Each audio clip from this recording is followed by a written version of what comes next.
Good evening to you all.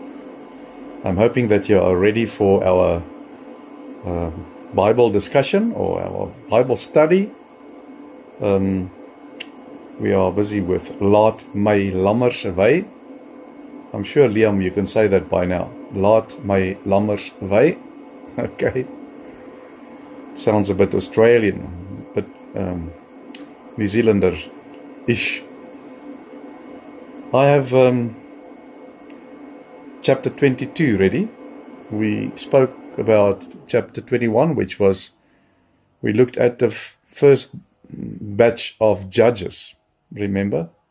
Othniel and all those people. And one thing we know about the judges is that they were sent by God after Israel walked away from God. It started,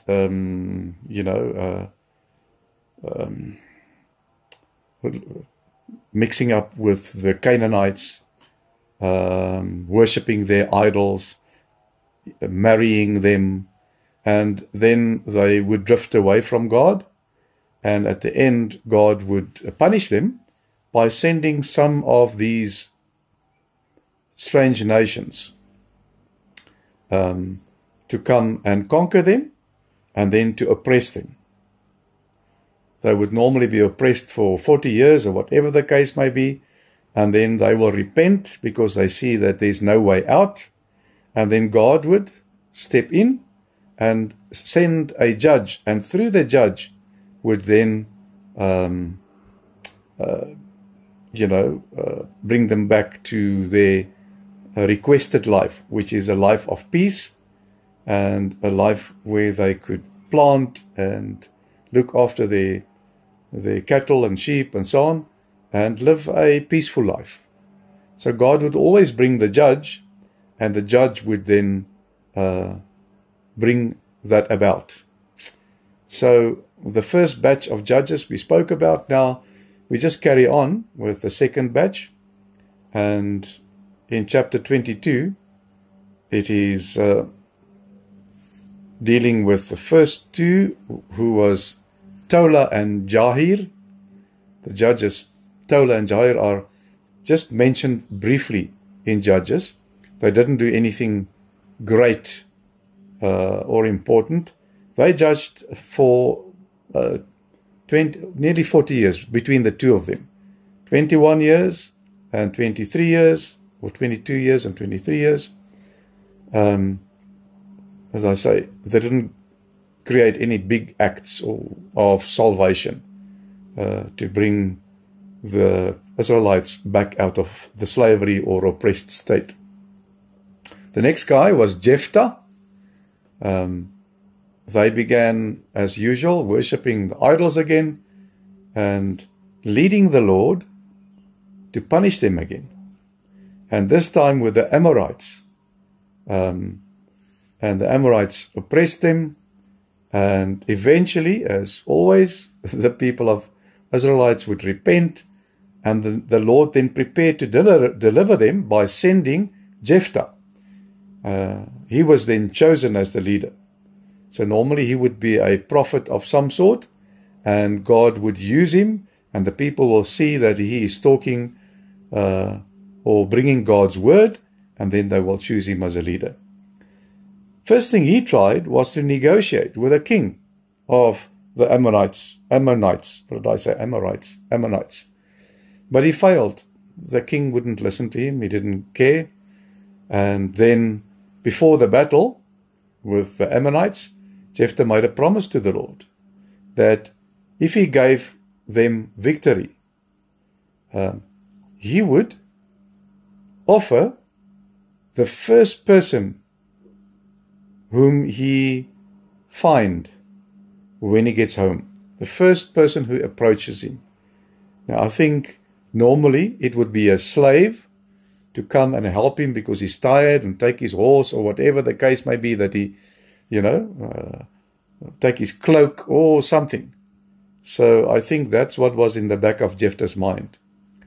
But when he approached, after he won the war, he returned home, and who came up to to receive him? His daughter, his only daughter.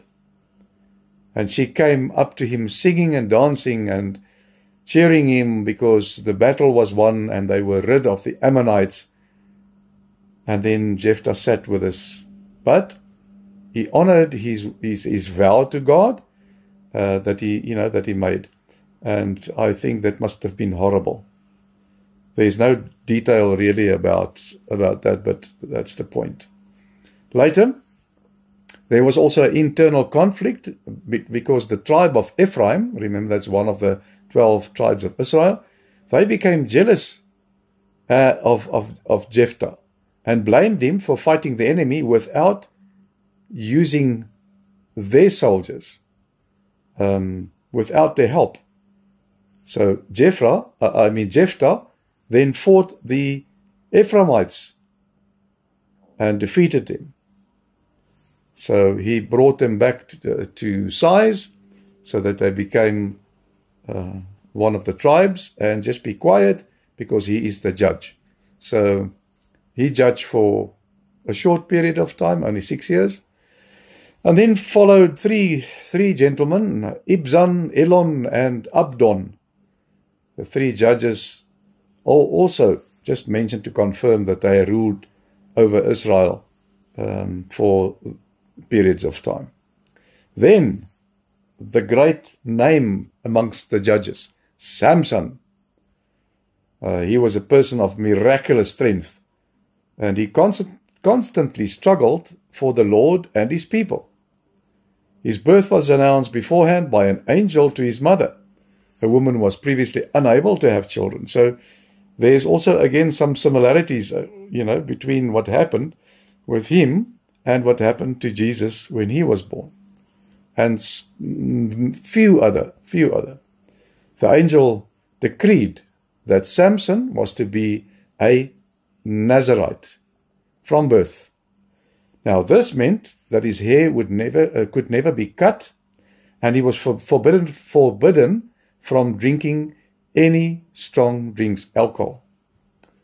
He was set aside entirely for the Lord. So a Nazirite. So Samson grew up and gave his, he had to work within the Nazirite way of living, but he gave in to his lust for a Philistine woman in Timnah, that's the town, even though his parents were against it. While traveling to Timnah, he tore a lion apart with his bare hands, and at the wedding feast where he went, he offered a riddle to the Philistines. Because now, remember, he married this Philistine woman, and at the wedding were all these Philistines. So, under threat, his wife forced him to answer from him, or to get the answer from him, that what is the secret of his strength, and she revealed it to the Philistines. Samson, filled with the Spirit of the Lord, killed 30 Philistines to satisfy the terms of the riddle. Later on, he returned to visit his wife, but her father has already given her to another man. So in revenge, Samson marriage didn't mean anything to the Philistines. So she married Samson, but then he gave her away to another man. So what Samson did in revenge, he caught 300 foxes. Imagine how difficult that would be. He tied burning torches to their tails, and he sent them running into the Philistines' grain fields, destroying the whole harvest. 30 would run this way, that way, and wherever they ran, they destroyed the harvest. The Philistines retaliated by burning his wife and father-in-law, so they killed him. Samson responded with a great slaughter. He killed many thousands of Philistines. So when they tried to capture Samson, 3,000 men from Judah delivered him to the Philistines, bound with new ropes.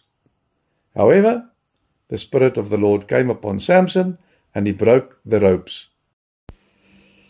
So Samson killed 1,000 Philistines by using only a jawbone of a donkey skeleton that he found somewhere in the veld. He grabbed the donkey's jawbone and killed 1,000 Philistines. I mean, really. So when he was nearly dead from thirst, I mean, he fought 1,000 Philistines. So he fought a lot more, but he was near dead. So he was so thirsty. And then the Lord provided water from a rock, so he could drink and quench his thirst. Then Samson became involved with another Philistine woman. What can we say? He did not learn his lesson. The woman from Gaza named Delilah. The Philistines bribed her as well to discover the source of his great strength. So after repeatedly deceiving her, so she comes to Samson and she would, give him some nice words and stuff and ask him, well, where does your strength come from? Every time he deceives her by giving her false information, and then the Philistines would come and try and catch him, and he would then defeat them every time. So, while he was asleep, Delilah had his hair shaved off, because that was now the last information she got from Samson. He was now getting fed up and decided to tell her the truth, and because nothing will happen. And because he's a Nazarite, his hair was never cut, and he said to her that is his strength. And while he was asleep, she cut it or shaved it off, and immediately his strength left him. Because remember what happens now. He was the Lord's person. He was a Nazarite because God instructed his mother many years ago he should live the life of a Nazarite. He belongs to the Lord. So he was never allowed to cut his hair. Now, his hair was shaved. What does it mean? He is now disobedient to God because he gave away his secret. And the Lord departed from him, so to speak. The Spirit left him. The Philistines now captured him easily. They blinded him. They poked out his eyes, and they forced him to work in the prison. So now he was a prisoner. He was worthless, nothing. One day, the Philistines gathered for a big festival to their god Dagon, and they brought the blinded Samson out to entertain them and to mock him. Samson prayed to the Lord for strength one last time. He grabbed hold of two of the main supporting pillars of the temple where they had this party. He pushed them down and destroyed the temple, so the whole temple imploded, fell in, killing thousands of Philistines, including himself. So Samson was noted as being both strong in his fight for his people and weak due to his repeated temptation by these pagan women. He just didn't have a way out of that. And that caused his death at the end, but at the same time, he took a lot of the Philistines, and it was also their headquarters. The Philistine generals and I'm not sure if the king was there, but high officials. So it basically destroyed the Philistines. So that's it for today. Samson, the strong man, but not strong here, because he fell for every second Philistine woman, and that caused his death. Okay, so God has got strange people that belongs to him. So we might also be strange in the eyes of other people, and we still belong to the Lord. He loves us the way we are and the place where we are today. So, God has got plans for us, so we hope that He will sort us out. Remember, Opa and Oma love you. Sleep tight. And God willing, I will see you tomorrow. Ciao, ciao.